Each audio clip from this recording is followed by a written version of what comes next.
Entah kenapa ya, dulu waktu saya masih kuliah, itu saya banyak banget dosanya. Bener-bener nih, gitu kan. Dosa Kalau saya dosa cerita, dosanya apa? bener-bener dosa. Oh. Semua sila 5 itu dilanggar. Woi, Nggak pernah ngebunuh orang sih, nggak pernah ya. Cuman ya nyamuk kalau lah. ngebunuh nyamuk, Ya. kemudian ada anjing, saya siksa, dan sebagainya. Pernah ada kucing, saya lempar ke air. Udah gitu, ada uang mama, saya ambil. Hmm. Padahal kan bukan milik saya. Tapi Hmm. saya ambil, kemudian walaupun lagi jalan sama pacar, itu lihat kiri kanan, Oh, nengok-nengok, saya oh, kan nakal juga nih. nakal-nakal. Nakal. Kemudian ya udah, saya penasaran, saya datang ke wihara. Begitu saya datang ke wihara malam-malam pada saat kebaktian pemuda, saya baca buku Parita. Disitulah perubahan spiritual saya.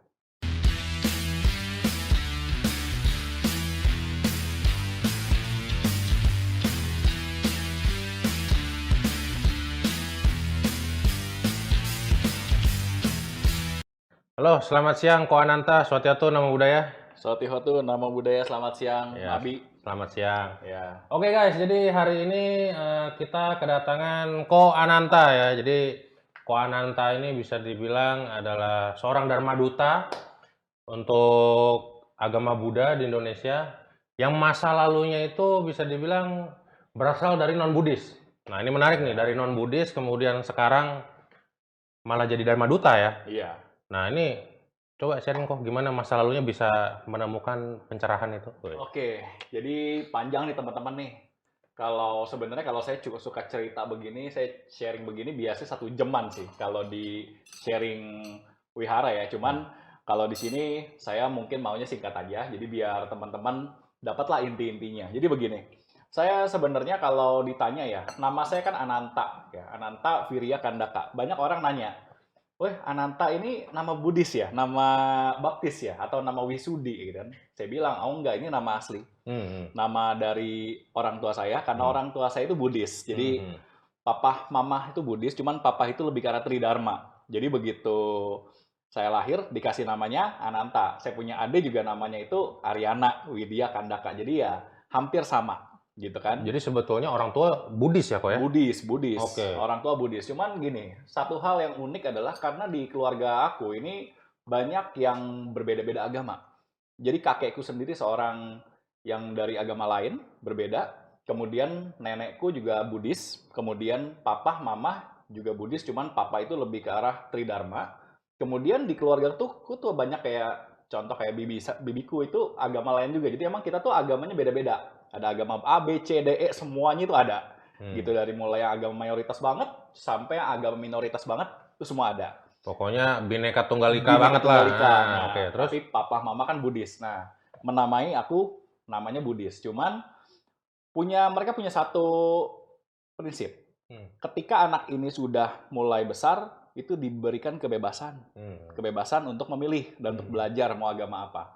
Sampai suatu ketika, saya waktu masih kecil nih, saya kan disekolahkan di sebuah sekolah yang memang cukup bagus ya.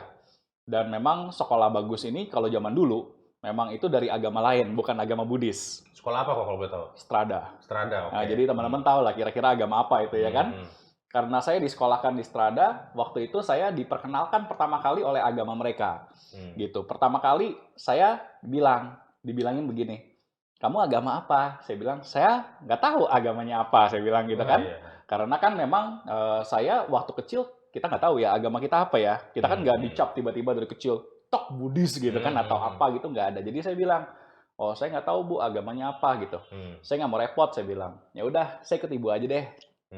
Kemudian ibu gurunya bilang, "Ya udah kamu masuk aja agama saya." Ya udah, saya tanya lagi, "Emang agamanya ibu itu agama yang seperti apa sih?" Kemudian dia bilang, "Oh, kalau di agama saya itu nanti kalau kamu udah meninggal masuk surga." Nah, saya tanya lagi, "Surganya itu apa sih? Apa sih surga itu?" Nah, dia cerita, "Di surga itu," dia bilang, "kamu bisa menemukan semuanya yang kamu mau." Ya kan, namanya anak kecil kalau dikasih seperti itu gimana teman-teman? Ya pasti seneng ya. Suatu ketika aku diminta untuk berdoa dengan cara agamanya dia. Kemudian pada saat aku berdoa, yang namanya berdoa, tutup mata. Aku berdoa seperti ini, kemudian aku dalam hati dan dengan omongan saya bilang, "Saya pengen permen Tuhan," saya bilang. tiba-tiba di depan saya, begitu saya buka mata, depan saya banyak permen. Heeh. Kenapa ya? Karena itu akal-akalan sebenarnya kan. Tapi anak kecil kan nggak tahu itu akal-akalan. Iya. Anak kecil cuma taunya apa? Itu ada permen.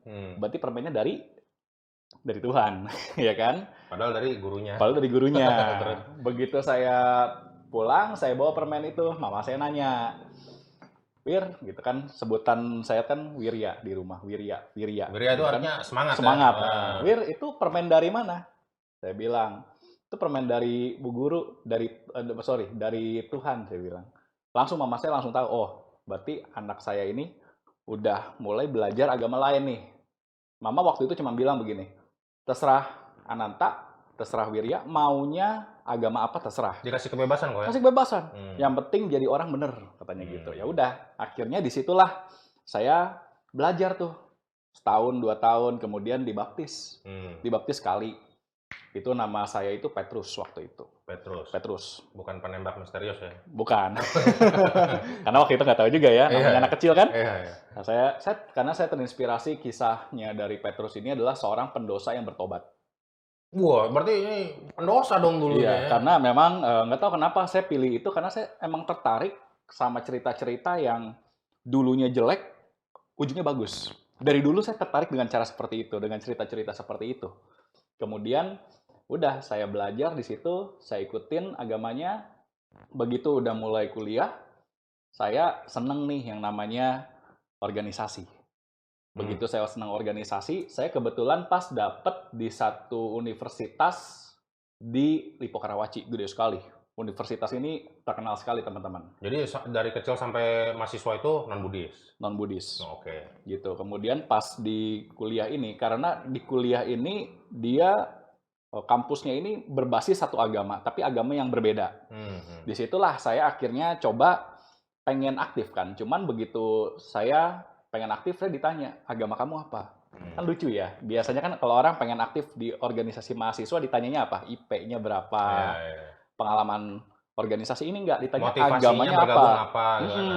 Ini cuma ditanya, agama kamu apa? Oh, agama saya itu tuh yang ada gininya ya kan. Dia bilang, oh nggak boleh. Kamu nggak sah, dia bilang. Walaupun kitabnya sama. Tapi nggak sah, kamu harus dibaptis sekali lagi. Gitu. Akhirnya saya dibaptis secara agama yang baru itu. Demi supaya saya bisa masuk ke organisasi itu. Begitu. Akhirnya saya dibaptis lagi, tapi dibaptis kedua kalinya itu dengan agama yang baru ini. Tapi mirip lah ya. Namanya saya tetap bilang, saya Petrus, saya bilang. Tetap. Jadi istilahnya nama saya nggak berubah. Nama baptis saya nggak berubah. Tetap si pendosa yang bertobat lah ya. Pendosa yang bertobat. Nah, tapi entah kenapa ya, itu akhirnya nama itu, kadang-kadang pemilihan nama itu tuh bisa jadi kenyataan loh teman-teman. Kenapa? Karena entah kenapa ya, dulu waktu saya masih kuliah, itu saya banyak banget dosanya. Bener-bener nih, gitu kan. Kalau saya cerita, bener-bener dosa. Semua sila 5 itu dilanggar. Nggak pernah ngebunuh orang sih, nggak pernah ya. Cuman ya, kalau ngebunuh nyamuk, kemudian ada anjing, saya siksa, dan sebagainya. Pernah, ada kucing, saya lempar ke air. Udah gitu, ada uang mama, saya ambil. Padahal kan bukan milik saya. Tapi saya ambil, kemudian walaupun lagi jalan sama pacar, itu lihat kiri kanan, nengok saya kan nakal juga nih. Nakal. Kemudian mungkin Abi tahu ini ya. Abi tahu apa? Yang katanya surga dunia itu, kalau kata Ahok siapa itu? Ada tuh tempat di Jakarta namanya surga dunia, tahu kan ya? Nah, itu saya nggak perlu sebutin namanya, tapi ya yang di daerah itu. Daerah yang itulah. West Jakarta ya. Iya, Sentral Jakarta ya. Sentral Jakarta ya, North itu ya, North Jakarta ya. Nah, pokoknya sekarang udah ditutup lah tempatnya. Hotel itu. Padahal depannya wihara tuh ya. Iya, depannya wihara. Ada patung Kuan Im ya kalau. Patung Kuan Im. Nah, tapi saya sering datang ke situ dulu. Ngapain? Ya biasa main.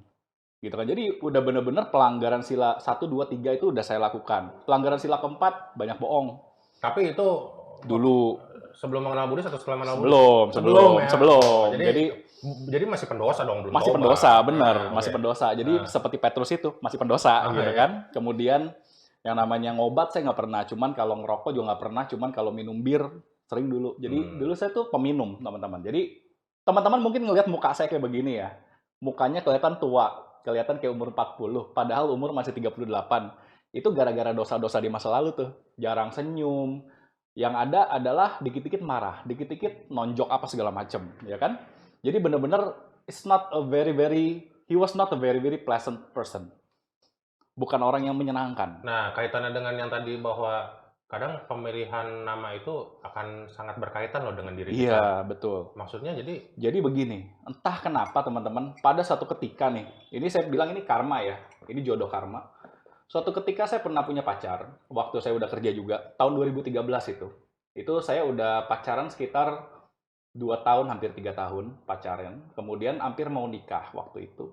Kemudian karena udah mau deket mau nikah, kita mah udah biasa tinggal bareng. Jadi istilahnya tuh udah summon eleven lah. Nah disitulah ketika saya tinggal bareng di tempatnya dia, di ruko, di salah satu ruko di Lipo Karawaci. Gak apa saya sebut nama ya, karena emang ini buat teman-teman jadi pengetahuan juga. iya. Nah disitulah saya satu malam jam 2 pagi itu kayak ada yang ada suara-suara di telinga kanan saya itu kayak ngebisik-bisikin sesuatu. Saya nggak ngerti. Ini suara apaan? Yang saya tahu ada sesuatu atau seseorang pengen menyampaikan pesan kepada saya, tapi saya nggak ngerti bahasanya. Yang kedua saya nggak ngerti siapa orangnya. Saya cuma ngedenger aja kan. Fokus aja ngedenger. Oh ya apa nih? Tapi bahasanya saya nggak ngerti teman-teman. Sampai akhirnya begini. Saya ketika udah penasarannya, ketika saya pengen tahu siapa sih yang ngomong ini, apa sih maksudnya, saya mau buka mata, tapi mata saya tuh nggak bisa kebuka. Jadi kayak orang kekunci matanya, kemudian tangan saya mau gerakin tuh susahnya luar biasa. Itu kayak ketindihan bukan sih? Ketindihan. Waktu itu saya cuma pikir, ini harus saya lawan nih, gitu. Waktu itu saya berdoa sama Tuhan. Tuhan, kalau memang saya harus membuka mata saya, bukalah mata saya dengan kekuatan Tuhan. Dan memang kekuatan Tuhan itu waktu itu, saya percaya nggak percaya, tapi benar-benar bisa ngebuka mata saya. Waktu itu, saya pikirnya begitu. Begitu saya buka mata saya, kaget saya apa yang depan mata saya. Di depan mata saya itu ada sesosok seperti serigala, tapi kakinya banyak. Di atas saya, nindihin saya. Bener-bener nindihin, matanya merah, ngeliatin ke saya. Tapi entah gimana, dalam waktu sekitar 5 detik, 6 detikan gitu.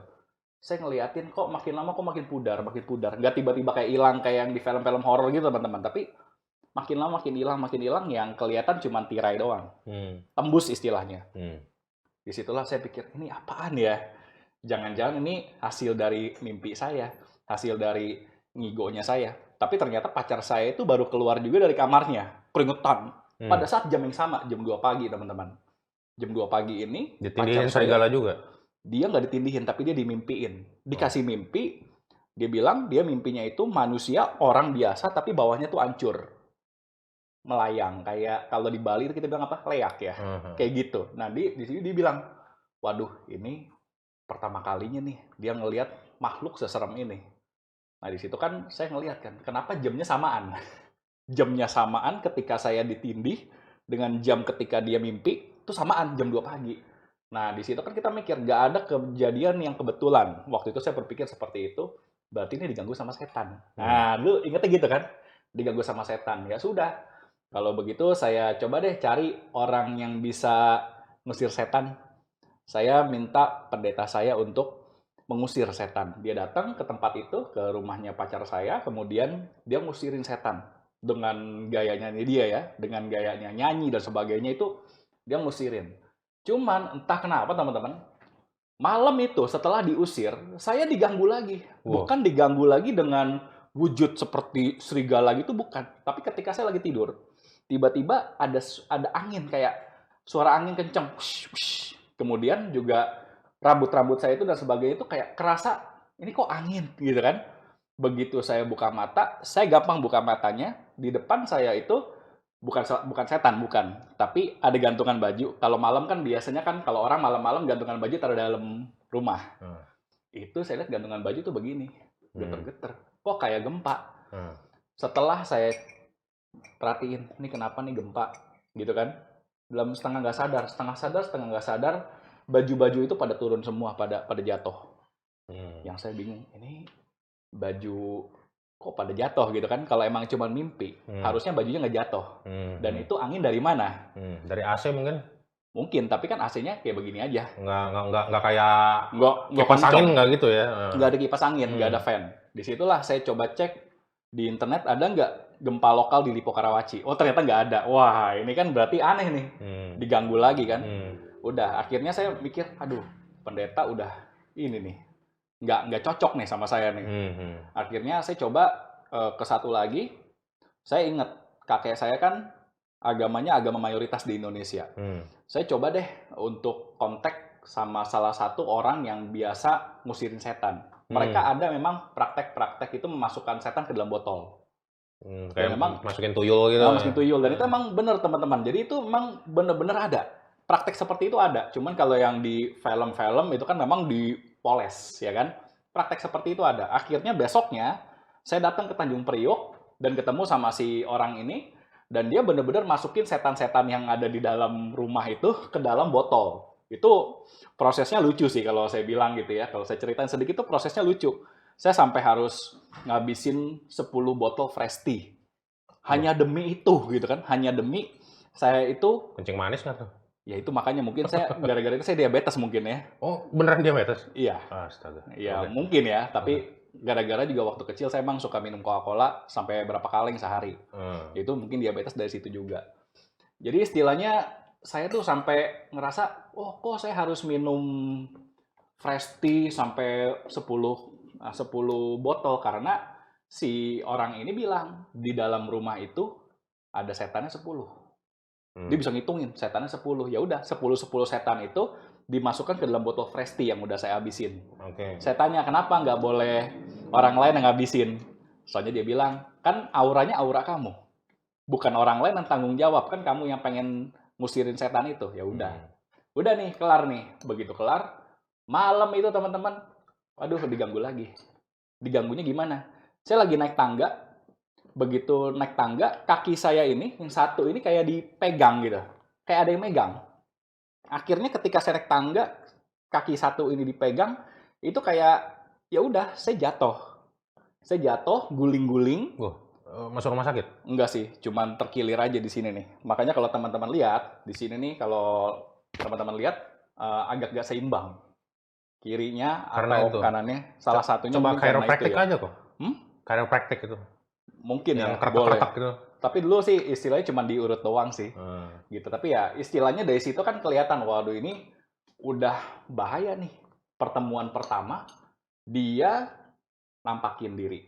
Pertemuan kedua, mulai kasih angin. Pertemuan ketiga, mulai ngejatohin. Mulai praktek ya kan. Nah di situ, berarti mikir, ini kalau malam keempat, apa yang terjadi ya? Waduh. Jangan-jangan pas malam keempat, saya lagi tidur, ada pisau melayang. Kali kan. Karena Koko ngerasa ini kok makin naik Makin naik intensitasnya gitu kan. Kemudian disitulah aku mikir, aduh, aku harus cari satu orang lagi yang bisa ngusir setan, tapi yang bukan terkait dengan dua agama ini. Saya nggak bilang agama ini salah ya, tapi prakteknya itu belum manjur di saya waktu itu. Menurut saya, pengalaman saya. Udah gitu udah, akhirnya saya cari kemana lagi saya harus cari nih, gitu kan. Di situ saya ingat, oh iya, saya dulu ya, itu dulu banget, saya emang pernah datang ke wihara. Tujuan saya dulu banget datang ke wihara itu ikut orang tua bukan? Bukan, untuk memisikan orang-orang yang di wihara. Jadi untuk apa istilahnya expand ya? Expand. Nah, saya ingat itu. Dulu saya pernah memisikan orang-orang di wihara, tapi saya tunggu di luarnya. Saya catat, saya sensus berapa banyak, karena emang begitu. Sampai segitunya? Sistemnya seperti itu. Karena untuk bisa istilah begini ya, kalau kita bilang, kalau Sun Tzu dulu bilang, kalau kita mau mengalahkan lawan, kita harus tahu lawan tuh gimana. Nah itu dengan cara sensus. Iya, sensus. Kita tungguin di depan. Iya. Buset. Sampai segitunya. Dan saya ingat, oh iya, ada wihara nih dekat rumah saya, namanya Wihara Siripada. Saya datang ke situ. Akhirnya saya pas datang ke situ, saya itu pas hari Minggu pagi, pas kebaktian umum. Datang ke situ, kemudian saya ngomong, ada nggak nih orang yang itu loh, yang botak-botak itu, yang pakai jubah itu kan, saya pengen ngusir setan, saya bilang. Oh, diketawain saya. Kan masnya Bante kan, Bante nggak ngusir setan. Saya diketawain sama umat, salah satu umat di situ diketawain, yang bener Bapak gitu kan, Bante kita mah nggak ngusir setan. Gitu, caranya ada supaya kita itu nggak diganggu. Kemudian saya bilang, emang caranya gimana? Pelimpahan jasa. Wow, saya langsung marah. apaan jasa-jasa dilimpahin orang, saya nggak punya jasa, saya bilang kan. Masa juga setan-setan begini dikasih ampun, dikasih baikan gitu kan. Karena bagi saya kan nggak masuk akal ya. agama saya waktu itu ini kekuasaan gelap, kuasa gelap, sehingga tidak boleh dikasih doa apa segala macam. Tapi kemudian karena saya waktu itu udah mulai desperate juga, akhirnya saya minta deh, udah deh, coba deh panggilin salah satu romo atau siapapun yang bisa doain rumah saya. Dan akhirnya datang satu romo. Siapa tuh? Romo siapa? Romo Arfan waktu itu. Nah, itu waktu itu datang, kemudian dia doain. Malam itu dia doain. Begitu dia doain, dia cuman nggak pakai macam-macam. Dia cuman ya doain aja, pakai hio 3, tancepin di depan rumah sama air putih yang biasa. Iya. Nah, kemudian dia doain, aku nggak ngerti itu bahasanya apa. Begitu abis dia doain, dia bilang, coba Ko Ananta, kamu naik deh ke tangga yang kemarin kamu tuh dijatuhin. Ya udah, saya naik. Begitu saya naik, apa yang terjadi? Di situ saya ngeliat keajaiban, Bi. Apa kok? Selama 30 tahun saya diajarkan mengenai keajaiban, tapi pada saat itu baru saya ngeliat keajaiban yang aneh. Bagaimana mungkin sebuah ruangan yang gelap, itu ruangan gelap karena tidak ada cahaya, tapi kok terang, tapi terangnya nggak seperti ini ya. Terangnya itu lebih ke arah kayak remang-remang. Tapi saya bisa ngelihat kiri, kanan, bahkan sampai detil-detil di dinding itu saya bisa ngelihat. Kok kelihatan jelas, padahal tidak ada pencahayaan. Saya tanya sama Romo, ini kenapa, Mo? Dia bilang, oh ini dewa-dewa pada datang. Lalu setannya gimana? Dia bilang gitu kan, setannya pada kabur, soalnya dewa datang. Oh ya udah, saya mah nggak terlalu percaya ya. Sebelum saya buktiin sendiri. Malam itu saya buktiin, saya tantang setan-setannya. Tolong gangguin gue. Ternyata nggak ada yang ganggu. Besoknya saya coba lagi kan, penasaran nih jangan-jangan setannya kemarin tuh pada pergi. Jadi nggak gangguin gue. Lagi libur. Ternyata besoknya nggak digangguin juga. Sampai seminggu saya coba, 2 minggu, 3 minggu. Penasaran. Ini keren juga nih. Pasiko banget kan istilahnya. Dari bukti yang ada, saya nggak digangguin, teman-teman. Akhirnya gimana? Ya udah, saya penasaran, saya datang ke wihara. Begitu saya datang ke wihara malam-malam pada saat kebaktian pemuda, saya baca buku Parita. Disitulah perubahan spiritual saya. Di titik balik itu ya? Titik balik itu, ketika saya baca Parita itu saya nangis. Parita apa kok? Karania Metta Sutta. Oh, sutra tentang kasih sayang. Sutra tentang kasih sayang. Begitu saya baca Karania Metta Sutta, di situ saya langsung ngerasa, ini nih ajaran yang saya cari nih selama 30 tahun nih. Kemana aja saya selama ini? Di situ ada selama berapa? 30 tahun. 30 tahun. Oh, sekarang 38 kok. Sekarang 38. Berarti udah 8 tahun yang lalu. Tahun 2013. Oke. Nah, disitulah ngerasa, ini ada 2 rasa waktu itu yang saya rasain. Yang pertama adalah rasa nyesel. Kenapa saya baru ketemu ajaran ini di umur 30 tahun? Harusnya kan dari kecil saya dapat ini. Tapi kenapa? Kok nggak berjodoh sama saya? Yang kedua adalah ketika sekarang ini saya ngerasa bahagia. Akhirnya dalam kehidupan saya ini saya ketemu nih yang kayak gini nih. Jadi bercampur aduk tuh. Bahagia dan sedih dan nyesel. Karania Metta Sutta kan panjang kok ya? Ada 10 poin ya? Kalau boleh spesifik kok poin mana yang paling mengena kok di hati Ko Ananta ini? Semoga semua makhluk, apapun yang ada, baik yang jauh maupun dekat, besar, baik kecil, yang besar, kecil, tampak, panjang, tidak tampak, pendek, tampak, tidak tampak, terlahir dan belum terlahir, semoga mereka semua berbahagia. Langsung. Ini keren banget. Istilahnya, bahkan dulu di agama saya yang lama memang diajarkan bahwa itu kuasa gelap. Tapi di sini malahan diajarkan bahwa itu adalah makhluk yang pantas kita berikan cinta kasih. Di situ geter, begidik saya. Langsung air mata itu turun nggak bisa berhenti. Saya itu turun, kemudian saya hapus lagi, turun lagi. Entah kenapa kayak ada rasa, gimana sih kalau orang nemuin permata gitu loh. Orang ngubek-ngubek tanah. Bukan sedih, tapi terharu. Terharu banget gitu kan. Kayak orang ketemu permata, ngubek-ngubek selama 30 tahun, tiba-tiba ketemu permata yang indah gitu. Nah ini yang akhirnya benar-benar, waduh ini nih harus dipertahankan permata ini. Itu yang membuat saya akhirnya menjadi seorang Buddhis. Dan satu lagi Parita yang membuat saya menjadi yakin banget menjadi seorang Buddhis itu adalah perenungan kerap kali. Abhinha Paccavekkanapata. Di situ saya belajar gitu. Ternyata ini nih agama yang mengajarkan mengenai anicca. kita nggak bisa lepas dari yang namanya sakit, tua, Betul. mati, ya kan, Iya. karma, dan juga semua kan tergantung pada kita. Kondisi kita saat ini disebabkan oleh perbuatan karma kita diri kita sendiri di Betul, masa lampau. bener. Iya, itu dijelasin di situ. Jelasin banget, dan itulah sebenarnya Abhina Paccapekkanapata ini. Ketika saya baca berkali-kali, saya jadi bisa berdamai sama diri saya sendiri. Kenapa akhirnya selama 30 tahun saya baru dapat ajaran seperti ini? Itu pun karena masa lampau saya. Di mana saya pernah, di masa lampau saya, ini percaya nggak percaya teman-teman, ya ini spiritual ya, pengalaman spiritual. Iya. Itu saya ngelihat diri saya itu sebagai seorang Bante di kehidupan lampau. Bante Tibet. Di pegunungan es soalnya. Pegunungannya agak bersalju. Oh, oke. Daerah Tibet lah. Daerah Tibet yang kayaknya nggak ada deh selain Gimana Tibet. bisa lihat itu waktu kapan? Hipnoterapi. Jadi ada seorang Hipnoterapi, saudara, iya. ada seorang saudara, dia suruh saya meditasi, kemudian ditempel ininya. Tangan dia kemasukan, kemudian tangan dia ditempel ke sini, tempel ke jidat saya, dan saya ngelihat semuanya dari situ. Dan saya berkali-kali saya ngecek juga kan sama yang lain, ternyata bener menuju ke arah sana, bahwa di kehidupan lampau saya sebagai seorang Bante Tibet, cuman waktu itu saya melakukan pelanggaran sila ketiga yang berat. Sehingga akhirnya di kehidupan ini saya baru ketemu agama Buddha itu umur 30.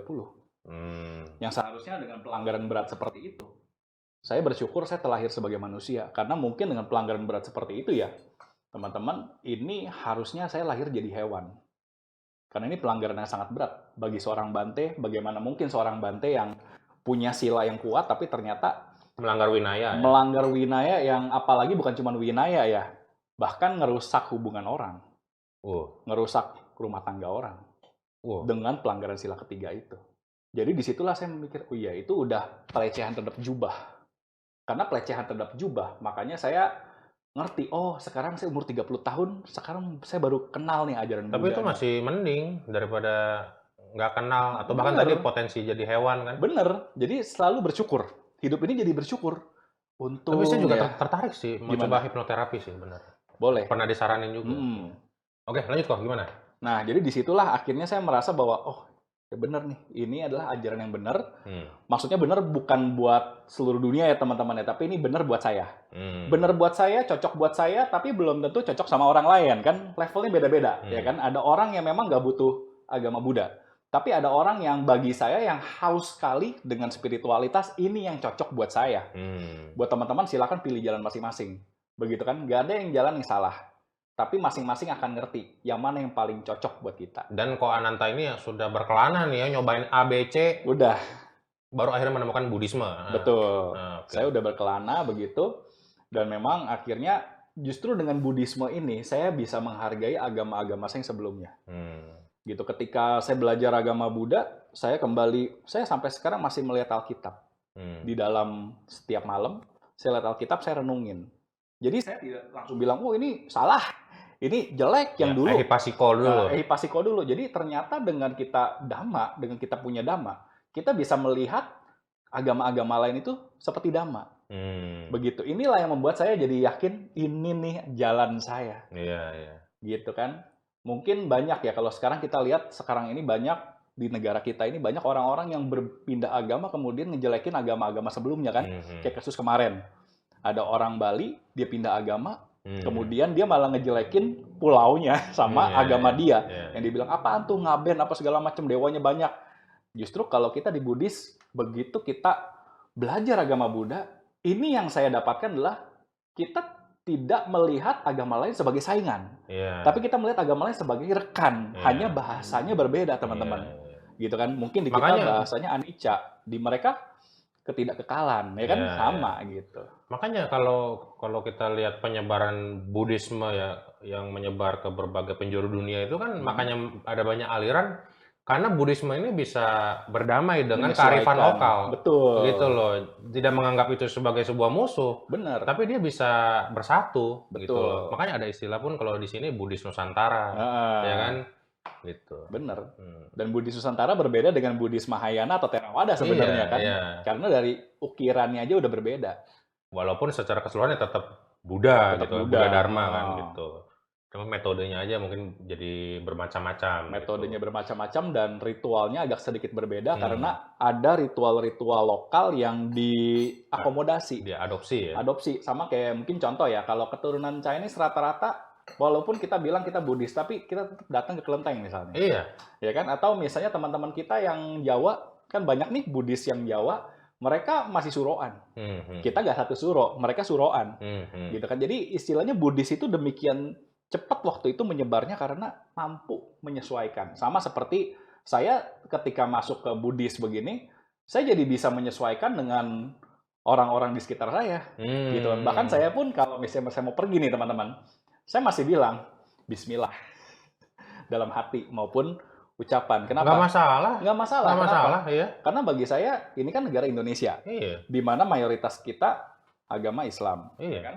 Dan juga memang kita harus hormati mereka, dan juga mungkin ya makhluk-makhluk yang lain yang menjaga negeri ini juga beragamanya sama kayak mereka. Kalau kita ngucapin seperti itu kayak password buat mereka. Oh, yang penting kan niat kita, Iya. baik apa enggak, bukan soal kata-katanya, Iya. begitu sih. Makanya kemarin kan ada wacana dari Menteri Agama kita yang baru ya, dari Gus Iya. Yakut kan, bagaimana doa di setiap meeting ya atau pertemuan di Menteri Agama ini jangan Semuanya 6 agama. harus semuanya, harus 6 agama, jangan cuma satu agama aja karena kita Betul. bukan ormas agama tertentu gitu kan. Betul. Itu bagus Bagus loh. banget, dan saya setuju banget, saya mendukung sekali Iya. seperti itu. Kenapa? Karena kita sebagai manusia deh, kita nggak usah bilang kita sebagai umat agama apa. Kita sebagai manusia kita harus menghormati sesama. Itu yang paling utama kan sebenarnya Iya. kan.